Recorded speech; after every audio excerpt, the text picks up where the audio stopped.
Hey, what up, everybody? This is Stevie Breach coming to you.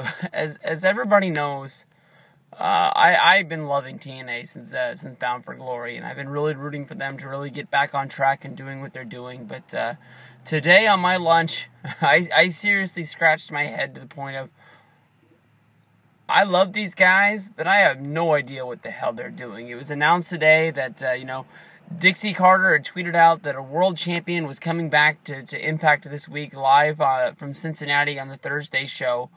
And I don't know how your brain thinks, but I'm sure TNA wanted everybody's brain to think the same way I was thinking. When you say a world champion, I'm going to think the guy who held the world championship belt in the company. I was trying to think of the people who weren't in the company as of right now, who wasn't involved in WWE, and the only three names I can think of that held the big belt that aren't tied down to a big deal is Rob Van Dam, Mick Foley, and Jeff Jarrett. Jeff Jarrett, of course, the guy who's involved in the company now. He's come back. He's doing some roles behind the scenes. He was able, you were able to find him if you were looking for him at Bound for Glory weekend. And, of course, Mick Foley, a guy who has some sort of a deal with WWE, and Rob Van Dam, one of the guys who's floating around as a free agent. This guy's pretty much going to do the Chris Jericho role, come into WWE at times when they need him, and he's trying to sort deals so where he's not going to get burnt out and not care about what he's doing out there. He did a really good job on his first role, and I think if you can keep him doing what Jericho does, I mean, Jericho always seems to come back. He's pretty fresh, and then sort of bows out when there's not really anything left for him to do, and comes back when he's ready to, and it's really worked out. So I was thinking, hey, Jeff Jarrett back on Impact, first time, long time. I'm going to be pumped to see it. And little did we find out that being a world champion also consists of the tag team world champion. The big name that is coming back to Impact this week, PACMAN Jones. Yes, the same PACMAN Jones that came to TNA because he had so much heat on him from the national publicity that TNA thought that if they signed a local celebrity who basically had a celebrity for all the wrong reasons of playing for the Tennessee Titans, banned from the NFL. What did he get banned for? It was a shooting and a fight at a strip club. Whole bunch of bad things followed these things. A lot of people thought that, PACMAN Jones had football skills, but he just had no brains inside his head. And, basically that's what it was. He never really lived up to the hype of football that was around him. And of course, he came back from his,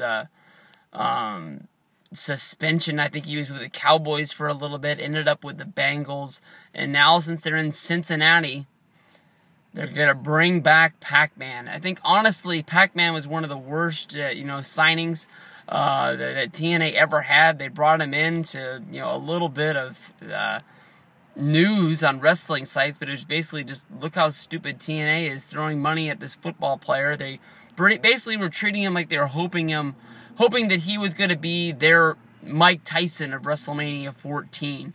Mike Tyson came in to WWE. Of course, everybody knows the story now from the Attitude Era DVD and other DVDs that, he was smart. He did play both sides of the fence. He went to Eric Bischoff. Bischoff saw the money that Vince was going to throw at him and decided that it wasn't worth the thing. I think a lot of people bought WrestleMania 14 hoping to see Austin versus Tyson. They hyped it up for a long time on Monday Night Raw and everything, and it ended up being one of the things that really turned the tide for WWE to take back the ratings war. I think they lost it 1 week along the way when Goldberg did something. Maybe the Goldberg versus Hogan title match. That might have been the last time that the tide swung WCW's way and then never went back ever again. But I don't know. PACMAN came in. The Tennessee Titans stepped in and said, hey, even though you're suspended, you still have a deal with us. And inside your NFL contract, it says you're not allowed to be in any sort of, physical matches along the way. A lot of the pro teams had started signing these things since guys were going in and doing things in wrestling. Some of the biggest football guys to come in, I think everybody can remember Clay Matthews. After the Green Bay Packers won the Super Bowl, took a whole bunch of the Packers guys, came in and he speared somebody on SmackDown when they were in Green Bay. I can't remember that. Of course, TNA had Brian Urlacher come in, and he speared some people back in the day. They've loved bringing football guys into wrestling. They always look real big and intimidating on TV, and it sort of makes the football player look larger than life than what you see out there on Sunday. But PACMAN never worked out. He was the tag team champion. Him and Ron Killings in a team that made no sense. They laid him out and said that Ron Killings was the guy that laid him out. And the next thing you know, the whole thing turns into an angle where they're teaming together. I guess Ron Killings beat up PACMAN to send him a message that he should be his tag team partner. They won the titles. They lost the titles. The only thing that PACMAN could do was he came into the ring and he threw a football at somebody's nuts. That was his big offensive move. And R-Truth, Ron Killings, worked the rest of the matches. I think that, honestly, bringing him into TNA right now, even if you're paying this guy $1, I know he's not really a celebrity anymore, so he's not going to be demanding too much money, but if you're bringing him in and paying him $1, that's $1 less than your guys are going to make on the back end. He's not going to bring in any buys. He's not going to bring in any viewers. Nobody's going to buy a PACMAN Jones t-shirt. Hopefully you aren't printing those up. That was one of my biggest fears of buying the brown bag special back in the day when they came with the t-shirt inside the bag. Is my fear was, what am I going to do if I get a PACMAN Jones shirt? And I just didn't want to waste my money. But I mean, like, no one's going to buy a ticket to see that show in Cincinnati because he's going to be there. Why even waste your time? If you do get any sort of publicity off of this, PACMAN's not going to bring you ESPN Sports Center top 10 news or anything like that. But I mean, if this does, it's going to be, look who's stupid enough to hire PACMAN Jones. Look who thinks this guy is still a celebrity.